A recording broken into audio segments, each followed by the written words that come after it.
CD மூலிமா சொல்கிறது என்னன்னு கேட்டிங்கன்னா எல்லா கட்சிக்காரங்களுக்குமே சொல்கிறேன். கிறிஸ்டினும் முஸ்லீமும் இவங்க ஓட்டுக்காக பார்க்குறாங்க. இவங்களால் பெனிஃபிட் இருக்கிற வரைக்கும் இவங்களை வச்சுக்குவாங்க. நாளைக்கு இந்துக்கள் இவங்க மேலே இப்போ கூட ஏன் மாற்றினாங்கன்னா திமுகவை, இந்துக்கள் இவங்க எகென்ஸ்டாக ஆகிட்டாங்க, இவங்க பின்னாடி போனால் நம்ம ஆட்சியில் உட்கார முடியாது அப்படின்னு ஒருத்தர் உருவாக்குனாங்க, உட்கார வச்சுட்டாங்க. திருப்பியும் அந்த கிருஷ்ணாலிட்டி ஆட்சி வந்து உட்காந்து சேலியூரில் பார்த்தீங்கன்னா assistant commissioner of police Christin Jaisil ஒரு பேர். இவர் தாமரத்தில் 5 வருஷம் இருந்தார். தாமரத்தில் இருக்கும்போது நீங்கள் பார்த்துருப்பீங்க, உங்கள் சேனலில் கூட வந்தது, நான் கூட அது மேலே அப்ஜெக்ஷன் பண்ணியிருக்கேன். ஒரு நாட்டோட பிரதமரை பற்றி தவறாக ஒரு சித்தரித்து ஒரு புத்தகத்தை வெளியிடுறாரு வன்னியரசு. ஒரு அசிஸ்டன்ட் கமிஷனர் ஆஃப் போலீஸ் அவர் வந்து அதை வாங்குறாரு யூனிஃபார்மோட. எவ்வளோ பெரிய கீழ்த்தரமான வேலை பாருங்க. பெரியாரை பின்பற்றுறேன், பெரியார் என்ன சொல்கிறான், தாலியாக இருக்கிறான்றான். அப்புறம் உங்கள் வீட்டில் இருக்கவங்க எல்லாரையும் தாலியாக எடுத்துகிட்டு வந்துடுவேனே. ஒரு சனாதனத்தை ஒழிக்கணும், முதல் ஒரு வீட்டிலேருந்து ஒழிக்கணும். இவ்வளோ பேசுகிறாரு முஸ்தபா, சனாதனத்தை ஒழிக்கிறேன், நான் பெரியார் அண்ணாவை வச்சுருக்கேன். சரி, பெரியாரை வந்து இப்போ கோயில் வாசலில் வச்சுருக்கேன், நீ பெரியாரை வச்சுருக்கல, பெரியாரை தூக்கின்னு போய் மசூதி வாசலில் வை, தைரியம் இருந்தால் அது வைக்க தைரியம் இருக்குது அவங்களுக்கு. கோயில் புறம்போக்கு இடத்துல இருக்குதுன்னு எடுத்துடுறாங்க. ஆனால் வாட்டர் பாடி இதில் வந்து சர்ச்சு ஒரு ஏக்கர்லேயும் கவர்மெண்ட் பில்டிங்கும் இருக்குது, பஞ்சாயத்து பில்டிங்கும் இது வரைக்கும் எடுக்கலை. ஆனால் அந்த நீர்நிலையில் இருக்கிற சர்ச்சுக்கும் கவர்மெண்ட் பில்டிங்கும் இந்த பஞ்சாயத்தில் நான் சொன்ன பாருங்க, தேடப்படும் குற்றவாளி அந்த பஞ்சாயத்து தலைவர் அதுக்கு ஒரு தீர்மானம் போடுறாரு, இதில் இருக்கிற இடத்துக்கெல்லாம் பட்டா கொடுக்கணும்னு. டிசி என்ன பண்ணுறாரு, ஏசிக்கிட்டே திருப்பி அனுப்புகிறாரு. நான் யார் அக்யூஸ்ன்னு சொல்கிறேன், யார் அக்யூஸுக்கு சப்போர்ட் பண்ணுறாங்கன்னு சொல்கிறோம் அவருக்கே அனுப்புகிறாரு. சரி, டிசி நடையில கமிஷனர் எடுத்து கொடுக்குறேன், கமிஷனர் என்ன பண்ணுறாரு, டிசி கிட்ட கொடுக்குறாரு திருப்பியும். சார் டிசி தான் எடுக்கலையா சார் அப்படின்னா, இல்லை இனிமேல் எடுப்பார். டிசி அந்த டிசி என்ன பண்ண போகிறார், திருப்பி ஏசி கிட்ட தான் அனுப்ப போகிறார். அதான் எஃப்ஐஆர் போட்டதுக்கப்புறம் வாபஸ் வாங்க சொல்லி பஞ்சாயத்து நடக்குதாங்க ஏசி மூலிமா. எவ்வளோ இது நடக்குது பாருங்கள். இன்னி வரைக்கும் அந்த கேஸை கேட்டாலும் அது நான் 41C கொடுத்துட்டேன், என்னுடைய ஜாமீனில் விட்டுருக்கேன் 41Cயில். எனக்கு ஒன்றும் புரியல, கஞ்சா விற்கிறவன், அக்யூஸ்டு, ரவுடி இவனுங்கள்லாம் 41C ஜாமீன் கொடுத்துட்டு இருந்தாருன்னா அப்புறம் கோர்ட்டு எதுக்கு சார்? சட்டம், காவல்துறை சட்டம் ஒழுங்கு சரியில்லைன்னா கோர்ட்டுக்கு போகணுன்னு தான் கோர்ட்டுக்குது. கோர்ட்டு பெயில் தரமாட்டேன்னு சொல்லிட்டாங்க, பெயில் ரிஜெக்ட் பண்ணிட்டாங்க. அப்போ இவர் சொந்த ஜாமீனில் விட்றாருன்னா அப்புறம் கோர்ட்டு எதுக்கு? அப்புறம் எதுக்கு சட்டம் ஒழுங்கு? அதுக்கு ஒன்றுமே சட்டம் ஒழுங்காக நடக்காது.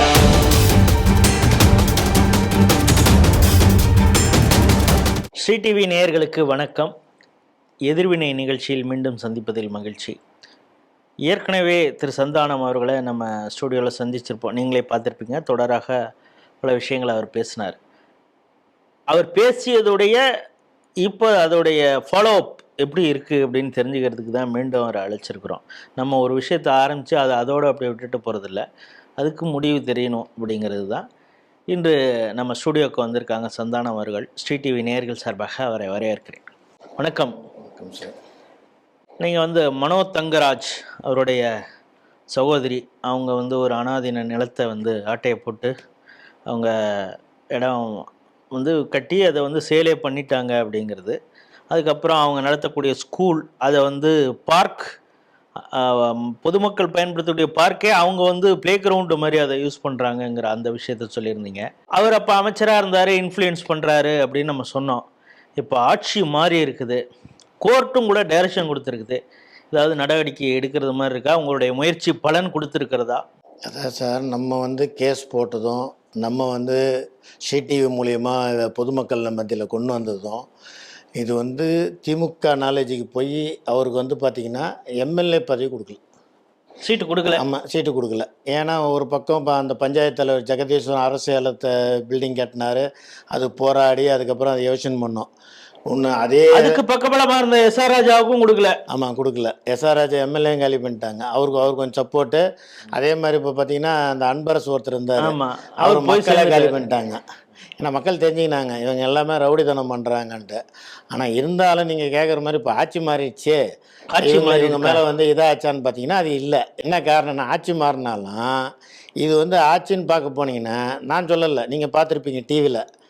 இந்த சபாநாயகர் அப்பாவும் பார்த்தீங்கன்னா ஒரு கிறிஸ்டின், அவரும் அல்லையா தான் சொன்னார் உள்ள உட்காந்து. ஆனால் இவர் வந்து பைபிள் படிக்கிறார். இப்போ யார் இப்போ இருக்கிறார் தெரியுங்களா? ஜெயசி பிரபாகரன் கிடையாது, ஒரு பாஸ்டர். அவர் பாஸ்டர் நீங்கள் எம்எல்ஏ ஆக்கி எடுத்து வந்து சபாநாயகராக உட்கார வச்சுட்டீங்க.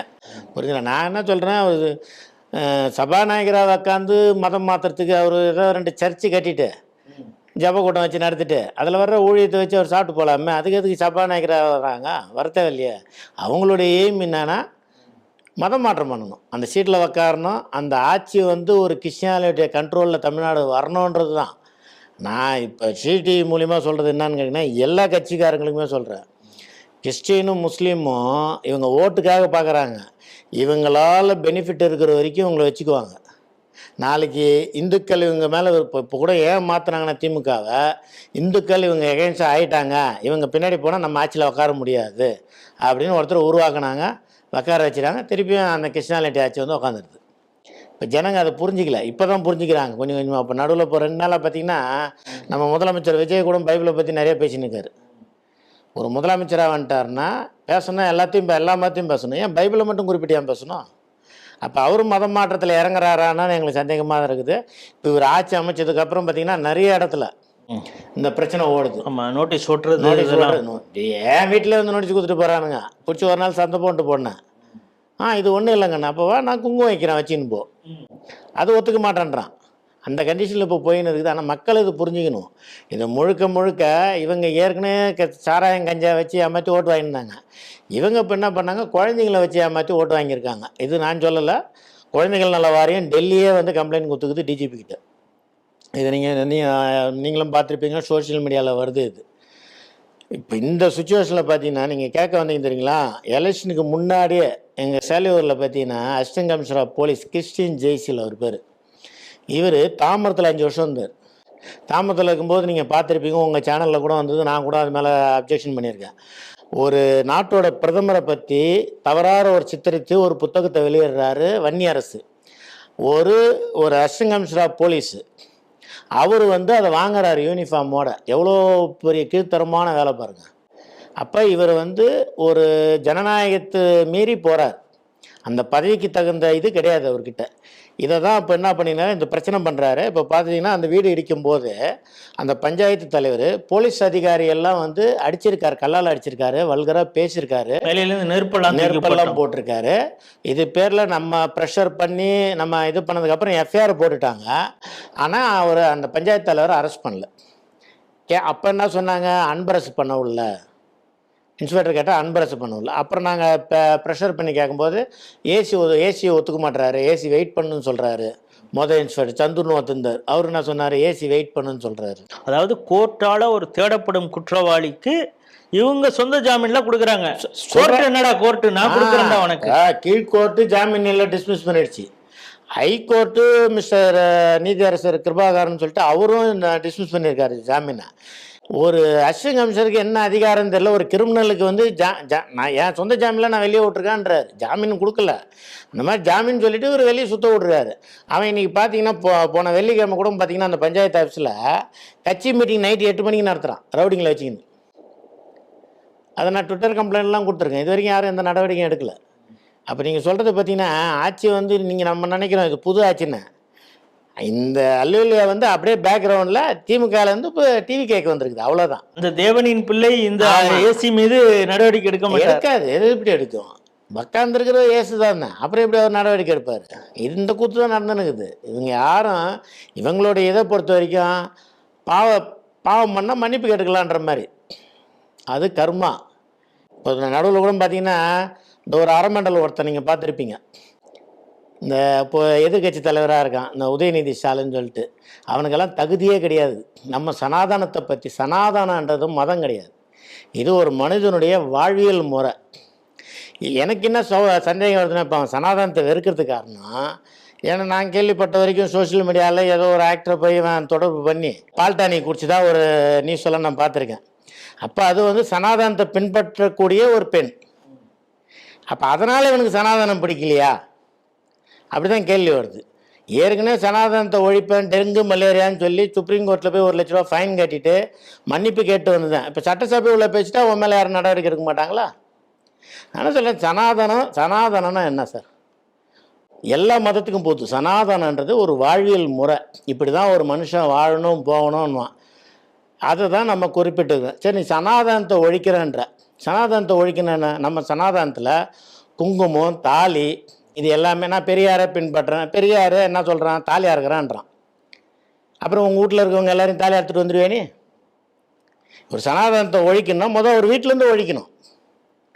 இந்த இப்போ இன்னொருத்தன் பார்த்தீங்கன்னா, இந்த எம்எல்ஏ ஒருத்தர் முஸ்தபான்னு சொல்லிட்டு ஆட்டுக்கறி கடை மாட்டுக்கறி கடை வச்சுருந்தவர் அவர். இன்றைக்கி எம்எல்ஏ. இன்றைக்கி நிறையா பார்த்தீங்கன்னா உங்களுக்கு தெரியும், கஞ்சா விற்றவன், அக்யூஸ் விற்றவன், நிறைய பேர் எம்எல்ஏ இருக்காங்க. புரியுதுங்களா? மாட்டுக்கறி விற்ற ஆள் சனாதனத்தை ஒழிப்பாராம். அதுவும் ப்ரெஸ் மீட்டில் சொல்கிறாரு, நான் பெரியாரை வச்சுருக்கிறேன், அண்ணாவை வச்சுருக்கிறேன். ஏண்டா ஆம்பளை அவனை வச்சுக்க முடியுமா? அவர் சொல்கிறாரு, நான் அவர் கொள்கையை பின்பற்றுன்னு சொன்னால் கூட அர்த்தம் இருக்குது. நான் பெரியாரை வச்சுருக்கேன், அண்ணாவை வச்சுருக்கேன். சனாதனத்தை ஒழிக்கிறேன் பெரியார் என்ன பண்ணார்? கடைசி வரைக்கும் மூத்திரவாளி எடுத்துன்னு சுற்றினார். ஒழிச்சாரா சனாதனத்தை? ஒழிக்க முடியாது. சனாதனன்றது வந்து வாழ்வியல் முறை, அது காலங்காலமாக தொண்டு தொட்டு வர்றது. புரியுதுங்களா? வாழ்வியல் முறையை ஒழிச்சாச்சுன்னா ஒரு மனுஷன் வாழவே முடியாது. அது இந்த நாய்களுக்கு தெரியுமா இருக்குது. இவனுங்களை பொறுத்த வரைக்கும் என்னன்னா, எப்படியாவது தின்னணும், எங்கேயாவது போகணும், எவனையாவது சாவடிக்கணும், தான் குடும்பம் நல்லா இருக்கணும், இவ்வளோ. அப்போ அவன் குடும்பம் கூட நல்லா இருக்க வாய்ப்பு கிடையாது. இப்போ இதே முஸ்தபாக்கு நான் கேட்குறேன், சனாதனத்தை ஒழிக்கணும் அந்த காலத்தில் முஸ்லீம் படையெடுத்து எடுத்துன்னு வந்தான். இங்கே இருக்க காசெல்லாம் கோயில் சொத்தெல்லாம் கொள்ளடிச்சுன்னு போனான். சரி, சனாதனத்தில் எடுத்துன்னு போனேன், சனாதனத்தை சொத்தை எடுத்துன்னு போனேன், நீ பாவத்தை எடுத்துன்னு. இன்றைக்கி ஏதாவது ஒரு நாடு இங்கேருந்து கொள்ளை அடித்து எடுத்துன்னு போட்ட நாடு எந்த நாடாவது வளர்ச்சியாக இருக்குதுன்னு சொல்லுங்கள். ஆப்கானிஸ்தான் எடுத்துக்கோங்க, சிரியாவை எடுத்துக்கோங்க, எல்லாம் இங்கேருந்து கொள்ளை அடித்து எடுத்துன்னு போய் போட்டது தான். சிவன் சொத்து கொலநாசம், சுடுகாடாகி போச்சுங்களா? சரி, இவ்வளோ பேசுகிறாரு முஸ்தபா, சனாதனத்தை ஒழிக்கிறேன், நான் பெரியார் அண்ணாவை வச்சுருக்கேன்னு. சரி, பெரியாரை வந்து இப்போ கோயில் வாசலில் வச்சுருக்க, நீ பெரியாரை வச்சுருக்கல, பெரியாரை தூக்கின்னு போய் மசூதி வாசலில் வைய தைரியம் இருந்தால், அது வைக்க தைரியம் இருக்குதா உங்களுக்கு? என்ன சொல்கிறேன் சார், ஏதோ பிச்சை எடுத்து ஓட்டு வாங்கின்னு வந்தீங்க, அது நீ உண்மையிலே ஒரு ஆண்மகனாக இருந்தேன்னா எலெக்ஷனுக்கு முன்னாடி இதை சொல்லணும். பப்ளிக்கிட்ட, ஜனங்கிட்ட போய், நான் ஆட்சிக்கு வந்தோன்னா உங்கள் சனாதனத்தை ஒழிச்சிருவோமா, உங்கள் வாழ்வியல் முறையை அழிச்சிருவோமா அப்படின்னு சொல்லிட்டு தைரியமாக ஒரு ஆண்மகனாக இருந்தால் ஓட்டு கேட்க வேண்டியது தானே. எலெக்ஷனுக்கு முன்னாடி போகிறது, அங்கே கோயிலில் போய் ஐயருங்க காலில் உழறது, அவன் எது கொடுத்தாலும் வாங்கி குடிக்கிறது, மூத்தத்தை குடிக்கிற மாதிரி. அப்புறம் நம்மளும் சொல்லுவான், மாட்டு மூத்திரத்தை குடிக்கிறான் சங்கிங்கன்னுவான். இவனுக்கு அங்கே போய் குடிக்கிறத ஓட்டு வாங்குறதுக்கு அங்கே எதை கொடுத்தீங்களா அவன் குடிச்சிட்டு வந்துடுவான். விபத்து வச்சுக்குவான், வெளியே வந்து துடைச்சிட்டு வந்துடுறான். எதுக்கு இந்த மானங்கட்ட பொழப்பு இவனுங்களுக்கு? சார், இப்போ கூட நான் சொல்கிறேன், ஒரு முதலமைச்சர் அனைவருக்குமான முதலமைச்சராக இருக்கணும். புரியுதுங்களா? இவங்க நினச்சிக்கிறாங்க கிறிஸ்டின் ஓட்டு முஸ்லீம் ஓட்டு தான் முக்கியம்னு. கிறிஸ்டியனும் முஸ்லீமும் எந்த கட்சிக்காரனையும் கடைசி வரைக்கும் வச்சுருக்க மாட்டான். நீங்கள் உங்களை ஹிஸ்ட்ரி எடுத்து பாருங்கள். அந்த காலத்தில் காங்கிரஸை வச்சுன்னு முஸ்லீமும் கிறிஸ்டியனும் ஆட்சி நடத்தினு தான்.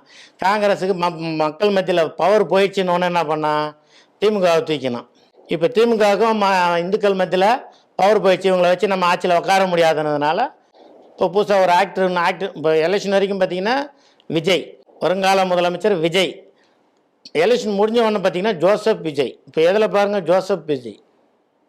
இதில் ஒரு 2 நாளாக பார்ப்பீங்க, முதலமைச்சர் வரார், மத்தியானம் சாப்பாடு கட்டின்னு வந்துடுறார். சார், நீங்கள் உங்கள் ஒர்க்கு சார், அது மக்களுக்கு சேவை பண்ண வந்திருக்கிறீங்க. நீங்கள் உங்கள் மக்களுக்கு சேவை பண்ணுறதுக்கு உங்களுக்கு எல்லா வசதியும் மக்களுடைய வரி பணத்துலேருந்து தராங்க. அவர் சாப்பாடு கட்டின்னு வர்றது ஒரு பெரிய விஷயமான்றேன். சரி, ரைட்டு. இப்போ பார்த்தீங்கன்னா சிஎம் செல்லில் இதே திமுககாரன் என்ன பண்ணான்னு ஸ்டிக்கர் ஓட்டினானா அதை இப்போ இவன் பண்ண ஆரம்பிச்சிருக்கான். சிஎம் செல்லில் வந்தவொடனே பார்த்தீங்கன்னா ஸ்டாலின் ஸ்டிக்கரை எடுத்துட்டாங்க, விஜய் ஸ்டிக்கரை ஓட்டிட்டாங்க. சரி, ரைட், சந்தோஷம். அந்த பொறுப்புக்கு வரும்போது அவர் போட்டோவை போடணும். சரி, அதில் இது வரைக்கும் பெண்டிங் கம்ப்ளைண்ட் இது என்ன கீழ்ச்சிங்க? இவங்க ஆட்சிக்கு வந்து நான் 4 கம்ப்ளைண்ட் போட்டிருக்கேன் சிஎம் செல்லில். அந்த கம்ப்ளைண்ட்லாம் அப்படியே தான் இருக்குது, ஆனால் ஸ்டிக்கரை மட்டும் மாற்றிட்டாங்க. ஆனால் ரொம்ப மோசமாக போகுது சார். இப்போ பார்த்தீங்கன்னா இவர் மீது நடவடிக்கை எடுக்கிறதுக்கு நீங்கள் என்ன முயற்சி போனீங்க? அதாவது கோர்ட்டு டைரக்ஷன் கொடுத்துருச்சு, ஏசி நடவடிக்கை எடுக்க மாட்டேங்கிறாரு. இப்போ இவர் மீது அடுத்த கட்டமாக இப்போ ஏசி நடவடிக்கை எடுக்கலன்னு சொல்லிட்டு நான் ஏசி மேலேயும் கொடுத்துருக்கேன், இவர் மேலேயும் கம்ப்ளைண்ட் பார்த்தீங்கன்னா டிசிக்கு கொடுத்துருக்கேன். டிசி என்ன பண்ணுறாரு, ஏசிக்கிட்டே திருப்பி அனுப்புகிறாரு. நான் யார் அக்யூஸ்ன்னு சொல்கிறேன், யார் அக்யூஸுக்கு சப்போர்ட் பண்ணுறாங்கன்னு சொல்கிறேனோ அவருக்கே அனுப்புகிறாரு. சரி, டிசி நடவடிக்கை கமிஷனர் எடுத்துமே கொடுக்குறேன். கமிஷனர் என்ன பண்ணுறாரு, டிசிக்கிட்ட கொடுக்குறாரு திருப்பியும். சார், டிசி தான் எடுக்கலையா சார் அப்படின்னா, இல்லை இனிமேல் எடுப்பார். டிசி அந்த டிசி என்ன பண்ண போகிறார், திருப்பி ஏசிக்கிட்ட தான் அனுப்ப போகிறார். இப்போ கமிஷனரும் நடவடிக்கை எடுக்கலன்னு சொல்லிட்டு இன்றைக்கி போய்ட்டு நான் டிஜிபி பார்த்து டிஜிபிட்டையும் கொடுத்துட்டு வந்திருக்கேன். இந்த மாதிரி சூழ்நிலை சார். இப்போ கவர்மெண்ட்டு சொத்தை ஆக்குபை பண்ணி விற்றுருக்கான் நிறையா. அவன் மேலே கோர்ட்டு கேஸ் போட்டு எவிஷன் ஆர்டர்லாம் வாங்கியிருக்கிறோம். இப்போ 1.5 ஏக்கர் 300 கோடி ரூபா சொத்து மனோ தங்கராஜ் அவங்க அக்கா பேரில் பினாமி போட்டு விற்றுட்டான். அந்த பட்டாவை கேன்சல் பண்ணி சொல்லியிருக்குது கோர்ட்டு, இம்மிடியேட்டில் எவிஷன் பண்ண சொல்லியிருக்குது. இன்றைக்கி 5 மாதம் ஆச்சு. ஆனால் இப்போ நீர்நிலையில் ஆக்கிரமிச்ச கோயிலை உடனே டக்குன்னு அது எடுத்துருவாங்க.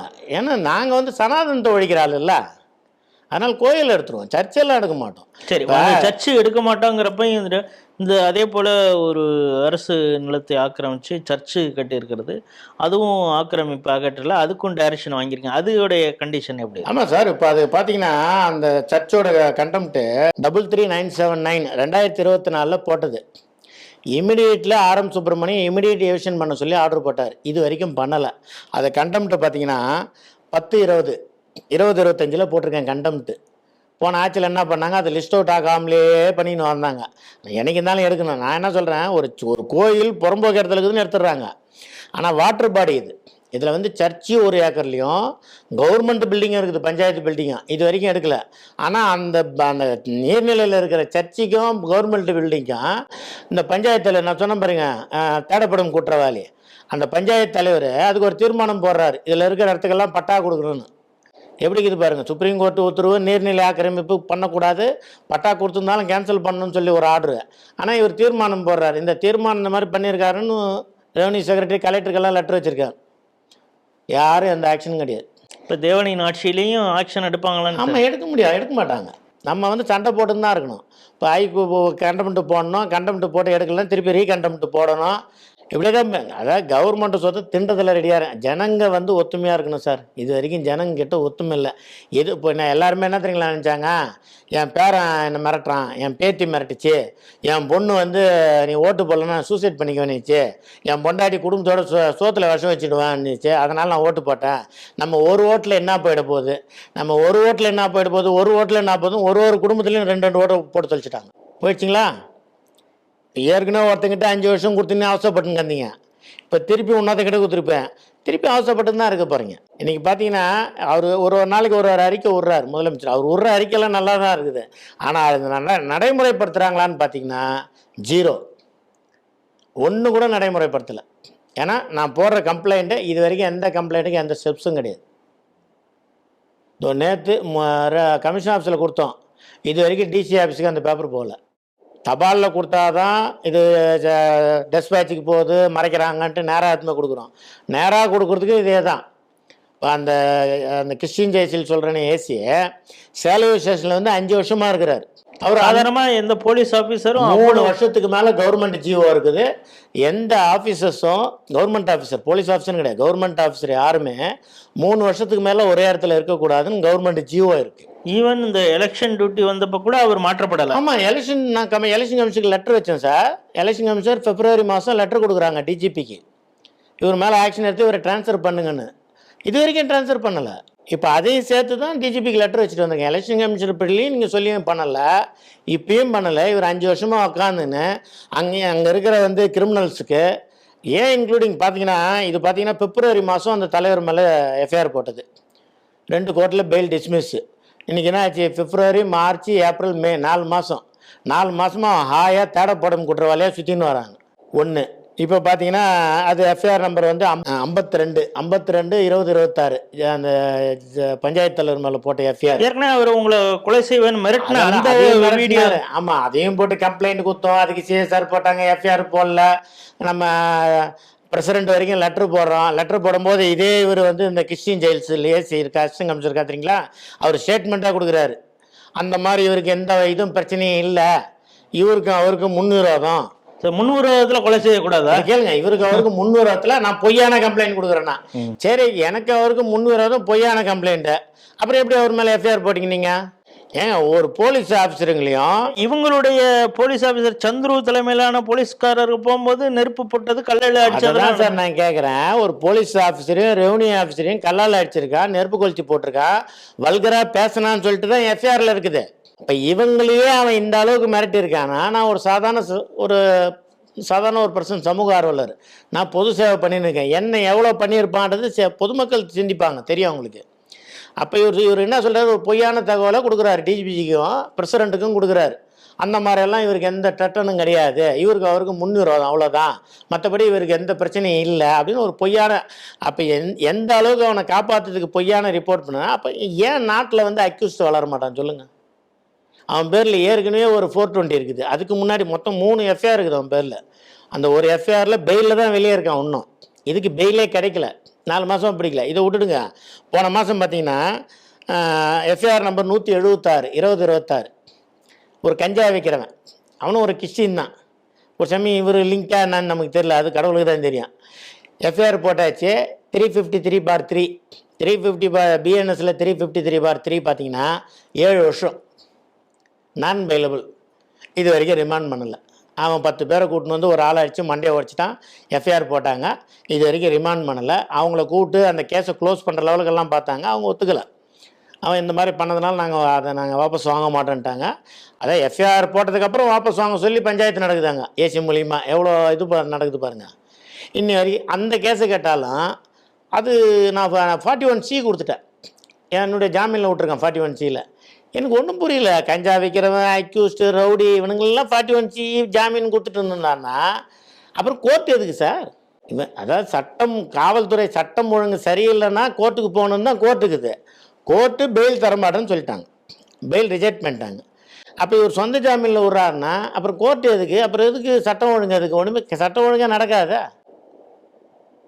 ரொம்ப ரொம்ப கேவலமாக போயின்னு சார். இப்போ கூட பாருங்கள், அது அவர் சொல்கிறார், நான் போதையெல்லாம் ஒழிச்சிருவேன். எங்கே ஒழிச்சாங்க? டெய்லி பாருங்கள் கஞ்சா. இப்போ எங்கள் இடத்துக்கு பக்கத்தில் மன்னிவாக்கத்தில் வீட்டு உள்ள பூந்து 2 பேரை 4 பேர் வெட்டு போயிட்டான் கஞ்சா. இந்த பாட்டு பாடிட்டு வந்தவங்க. ஆமாம். அப்புறம் எங்கே ஒழிச்சாங்க அவங்க கஞ்சாவை? இந்த கஞ்சா வைக்கிற மேலே தான் கேஸு போட்டிங்க. அவனை ரிமாண்ட் பண்ணமுடியல, அவன் ஜாலியாக சுற்றின்னு இருக்கான். இதில் இன்னொரு விஷயம் என்னன்னா, அந்த கஞ்சா வித்து எஃப்ஐஆர் போட்டான்னு தெரியுங்களா? அவனுக்கு மாமா ஒரு எஸ்ஐயா. இந்த கூத்து கிடைக்குன்னா இன்னும் தமாஷா இருக்குது. அவருடைய நேம் தெரியல எனக்கு, ஆனால் லோக்கலில் தான் எங்கேயா ஸ்டேஷனில் எஸ்ஐயாக இருக்கிறாராம். அவர் வந்து அவங்க மாமாவான். ஒரு சமயம் நான் குடும்பத்து உறுப்பினர்ன்றதுனால அவர் ரிமாண்ட் பண்ணாமல் வச்சுருக்காங்களான்னு தெரியல. அதாவது நீங்கள் சென்ற நிகழ்ச்சியில் பேசும் பொழுது இந்த ஆட்சி போகணும், இந்த கொடுங்கோல் ஆட்சி, காட்டாட்சி, இந்துக்கள் விரோத ஆட்சி, திமுக வீட்டுக்கு அனுப்பணும். நீங்கள் சொன்னது தானே செஞ்சோம் அப்படின்னு சொல்லிட்டு எண்ணெய் சட்டியிலேருந்து தாவி இந்த ஒரு பழமொழி சொல்லணும்னு பார்த்தீங்கன்னா, அரை மண்டலக்கிட்ட இருந்து முழு மண்டலக்கிட்ட குத்து மாதிரி.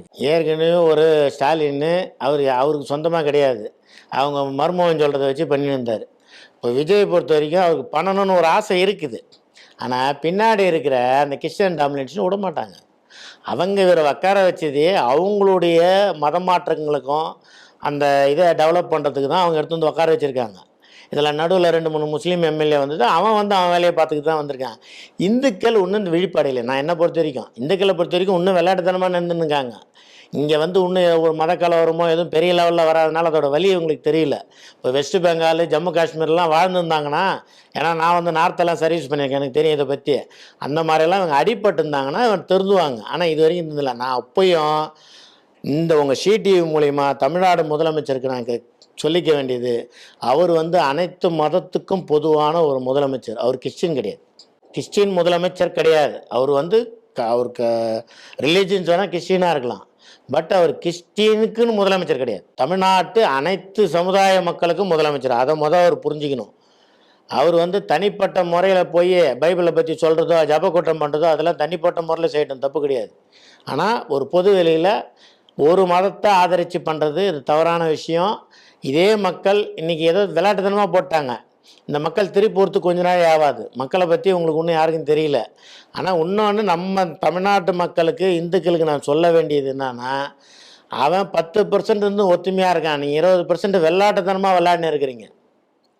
இதோட வலி வந்து உங்களுக்கு இப்போ தெரியாது. நாளைக்கு ஏதோ ஒரு பெரிய லெவலில் கலவரம் வரும்போது தான் இவங்களுக்கு இதோட வலி தெரியும், அது வரைக்கும் தெரியாது. நான் இப்போ எனக்கு என்னன்னா சார், இப்போ நம்ம எஃப்ஐஆர் போட்டிருங்க சார், 2 பேரும் இது வரைக்கும் ரிமாண்ட் பண்ணல. நான் என்ன சொல்கிறேன், ஒன்று ரிமாண்ட் பண்ணலையா, என்ன ரீசன், யார் தடுக்கிறது? ஏற்கனவே இது வரைக்கும் 3 இன்ஸ்பெக்டர் மாற்றிட்டாங்க. 3 இன்ஸ்பெக்டர் ஏசி பர்மிஷன் கொடுக்கல, அவர் வெயிட் பண்ணுன்றாருன்னு. ஏசி எதுக்கு நிப்பாட்டணும்? ரிமாண்ட் பண்ண வேண்டிய, எஃப்ஐஆர் போட வேண்டியது, ரிமாண்ட் பண்ண வேண்டியது இன்ஸ்பெக்டரோட கடமை. அது அதில் தவறு நடந்தால் கேட்கக்கூடியது தான் ஒரு அசிஸ்டன்ட் கமிஷனரோட வேலை. செய்யாத நிப்பாட்டுன்னு சொல்கிறதுக்கு அவருக்கு என்ன ரைட்ஸ் இருக்குதுன்னு எனக்கு தெரியும். எனக்கு தெரிஞ்ச சட்டம் வரைக்கும் நான் சொல்கிறேன். ஒரு சமயம் ஏதாவது இப்போ இவங்க இந்த கிறிஸ்டியானிட்டி வந்தவொடனே சட்டங்கள் ஏதாவது மாற்றிருக்காங்களான்னு தெரியல.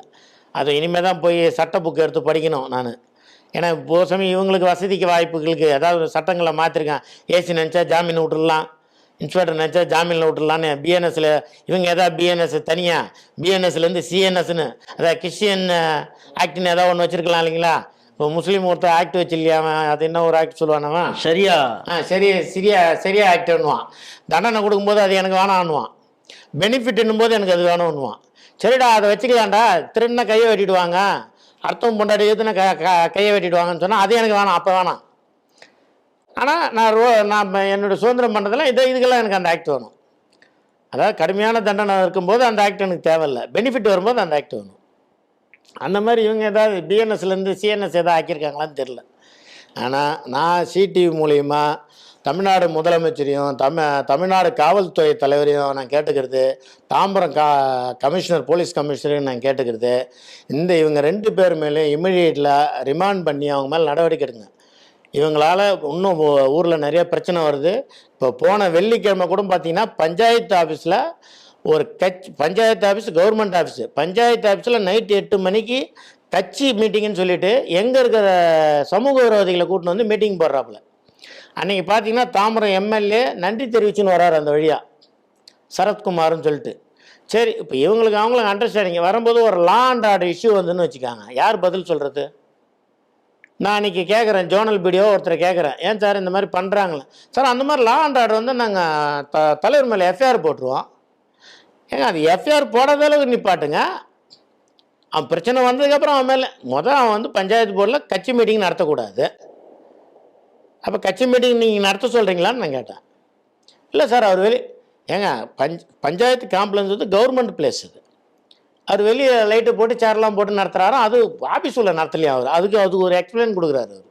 அதனால் இதை வந்து தமிழ்நாடு முதலமைச்சர் இமிடியேட்லாக அதை பார்த்து இவங்க 2 பேர் மேலே நடவடிக்கை எடுக்கணும்.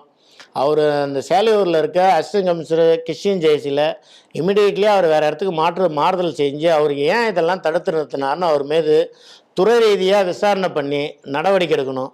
இப்போ நீர்நிலையில் இருக்க ஆக்கிரமிப்பு கோர்ட் வந்து கண்டெம்ட்லேயும் இமிடியேட்லியாக எவிஷன் பண்ண சொல்லியிருக்குது, அதையும் எவிஷன் பண்ணலை இவங்க. இப்போ அந்த அனாதனத்தில் பட்டா கொடுத்து அந்த இடத்த எவிஷன் பண்ண சொல்லியிருக்காங்க. இது வரைக்கும் அந்த பட்டாவை கூட கேன்சல் பண்ணலை. லேண்ட் கமிஷனும் இமிடியேட்லாக பண்ண சொல்லியிருக்காங்க, கோர்ட்டும் சொல்லியிருக்கு, இது வரைக்கும் பண்ணலை. இந்த ஆட்சி இது மேலே நடவடிக்கை விசாரணை கமிஷன் வச்சு இது நடவடிக்கை எடுத்து இந்த அரசு நிலங்கள் குறைஞ்சது பார்த்திங்கன்னா 1000 கோடி மதிப்புள்ள அரசு நிலங்கள் இதை மீட்டெடுக்கணும்னு சொல்லிட்டு சிடிவி மூலிமா நான் தமிழ்நாடு முதலமைச்சரை கேட்டுக்கிறேன். நீங்கள் வைத்த கோரிக்கை தமிழக முதல்வர் செவியில் போய் விழணும், நடவடிக்கை எடுப்பார் என்று நினைக்கிறோம். தொடர்ந்து உங்களுடைய பணி தொடரட்டும் அப்படின்னு சிடிவி நேயர்கள் சார்பாக வாழ்த்துக்களையும் நன்றியும் தெரிவித்துக் கொள்கிறோம். வேறொரு நிகழ்ச்சியில் சந்திப்போம். நன்றி, வணக்கம்.